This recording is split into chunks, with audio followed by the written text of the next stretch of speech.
30 minute हो चुके हैं। मैं सनम एजाज आपके लिए ला रहा हूं प्रोग्राम अब तक में आज खास मुद्दों पे हम बात करेंगे। साफ जाहिर है श्रीनगर के लाल चौक में जम्मू कश्मीर के लेफ्टिनेंट गवर्नर थे, उस पर भी बात करेंगे। और उसके साथ साथ कल का दिन अहम है, सियासत के गलियारों में बड़ा कुछ हो रहा है। और 9 की तारीख के साथ साथ जम्मू कश्मीर में इंतखाबी बिगुल की बातें जो आ रही हैं वो उसका पेच कहाँ पे फंसा हुआ है, इस पर भी बात करेंगे।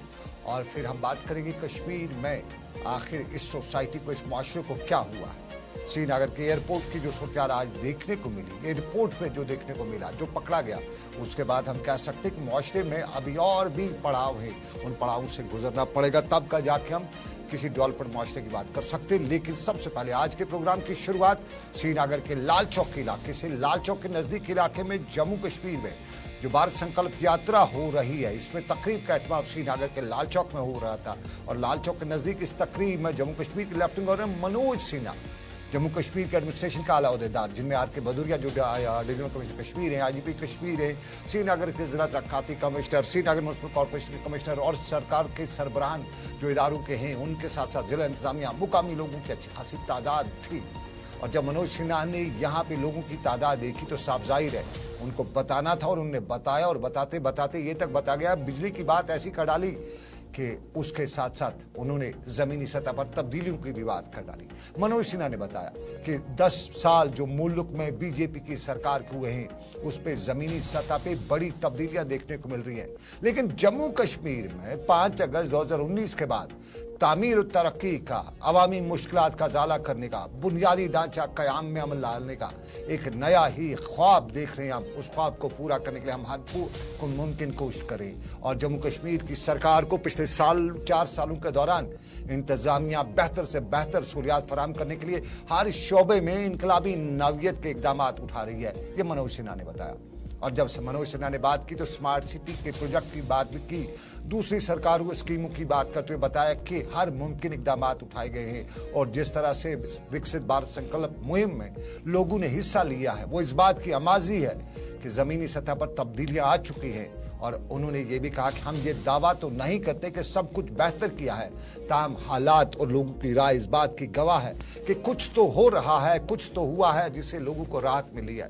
मनोज सिन्हा ने यहाँ ये भी बताया कि क्या ये सही नहीं है कि उजाला या उज्ज्वल स्कीम को बरोएकार लाया गया है, क्या ये सही नहीं है कि आयुष्मान स्कीम के जरिए 5 लाख रुपए का सेहत इंश्योरेंस लोगों को फराहम किया गया है।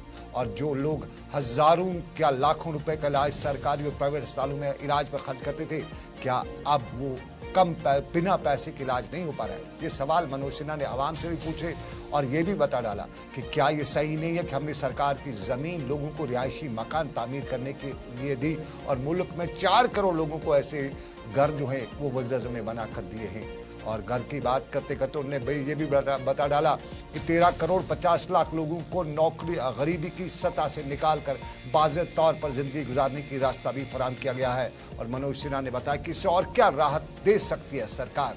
ताहम बिजली की बात भी उन्होंने कर डाली। और बिजली की बात करते उन्होंने बताया कि दूसरी रियासतों, मुल्क के दूसरे हिस्सों की निस्बत जम्मू कश्मीर में बिजली की फराहमी में बेहतरी है।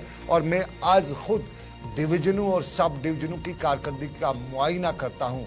मैं एक बदलता हुआ जम्मू कश्मीर देख रहा हूँ, और जो अमन और डर और खौफ लोगों के दिलों से निकल रहा है, आम इंसान अमन और तरक्की की राह पे गमजन है। मनोज सिन्हा को जरा सुनते हैं, उसके बाद बताएंगे। शहर खास की बात भी डिविजनल कमिश्नर ने की, तो क्या थी वो बात वो बताएंगे। लेकिन पहले मनोज सिन्हा। मैं समझता हूँ कि जो आपको जरूरी चीजें वो निश्चित रूप से मुहैया हो, इसका हर इंतजाम किया जा रहा है। आखर साहब और Srinagar municipal corporation smart city ने वास्तव में एक अर्बन ट्रांसफॉर्मेशन का विशेष, मैं कहूँ कि नमूना या उदाहरण श्रीनगर शहर में बनाया है। और पूरे देश में इसकी चर्चा है। 31 अगस्त और 31 दिसंबर की रात का वीडियो जितने लोगों ने देश में देखा है, मैं समझता हूँ कि पुरातन जो गौरव रहा है, प्राचीन गौरव श्रीनगर का रहा है कश्मीर का, जिसके लिए कश्मीर और श्रीनगर जाना जाता था, हम उस गौरव को फिर से प्राप्त कर रहे हैं। प्रशासन बिना नागरिकों के सहयोग से कोई भी उपलब्धि नहीं हासिल कर सकता। मैं श्रीनगर के निवासियों को विशेष रूप से बधाई देना चाहता हूँ। विकसित भारत संकल्प यात्रा में भी हम ही नंबर 1 रहे, और जो शेष दिन बचे हैं उसके लिए हम सबको मिल करके एक साथ एकजुट होकर प्रयास करना है। मैं आप सबको नव वर्ष की हार्दिक शुभकामनाएं देता हूं और आपको भरोसा देना चाहता हूं कि जम्मू कश्मीर प्रशासन आपकी समस्याओं के समाधान के लिए सदैव तत्पर है और हर संभव कोशिश की जाएगी। बिजली की भी दिक्कत अब नहीं है, मैं ये जानता हूँ। ट्रांसफार्मर भी सामान्यतः 24 घंटे में बदल जा रहे हैं।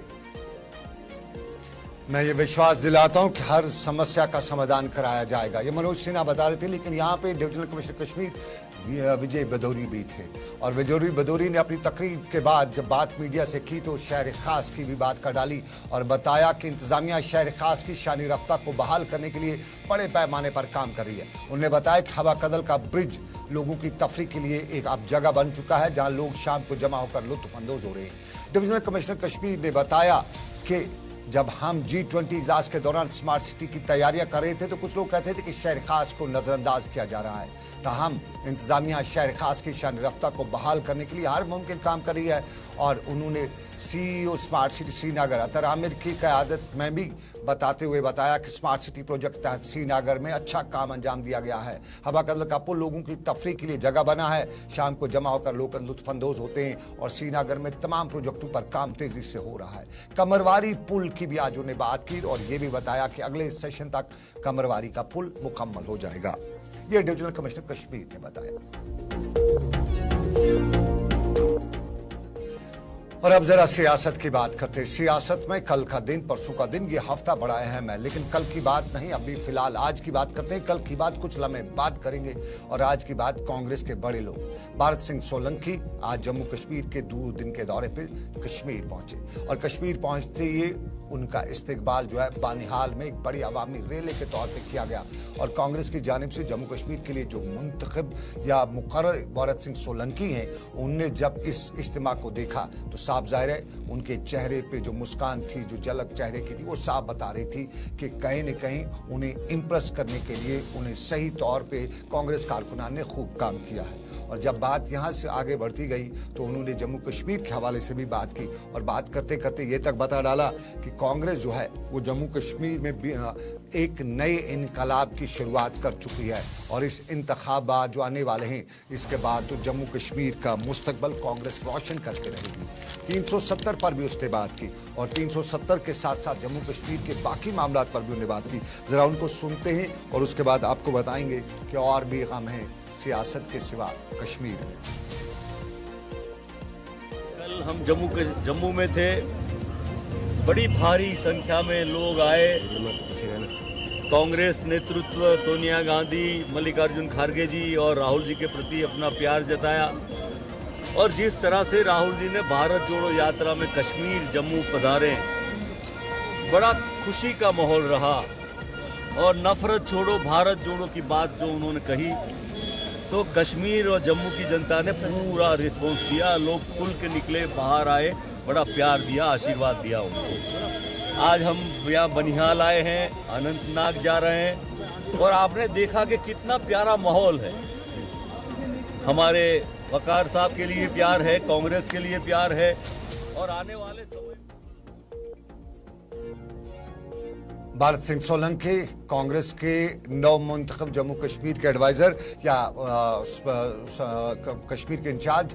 लेकिन आपको बताते चलें जब इन्होंने कहा कि नफरत छोड़ो भारत जोड़ो तो साथ साथ ये भी बता दिया कि भारत जोड़ो यात्रा में जिस तरह से जम्मू कश्मीर की आवाम ने उसका इस्तकबाल किया वो इस बात की अक्कासी है कि जम्मू कश्मीर की आवाम भी मरकजी सरकार के खिलाफ गम गुस्से से भरी पड़ी है। और उन्होंने ये भी बताया कि दुनिया की तारीख में ये पहली बार हुआ है कि बीजेपी ने किसी रियासत को, एक फुल फ्लेजेड रियासत को यूटी में बनाया है और जिस तरह से अब जम्मू कश्मीर के अवाम को मुश्किलात का सामना करना पड़ रहा है, कांग्रेस आती है तो मुश्किलात से छुटकारा दिलाएगी। तो ये कांग्रेस की बात। लेकिन कल का दिन अहम है। कल के दिन पे क्या होगा? कहते हैं कि कुछ कल बड़े सीधे होने वाले हैं। तो कल किसका सीधा होगा ये कल बताने की बात नहीं, अभी बताएंगे, लेकिन छोटे से तजारती वक्फे की बात।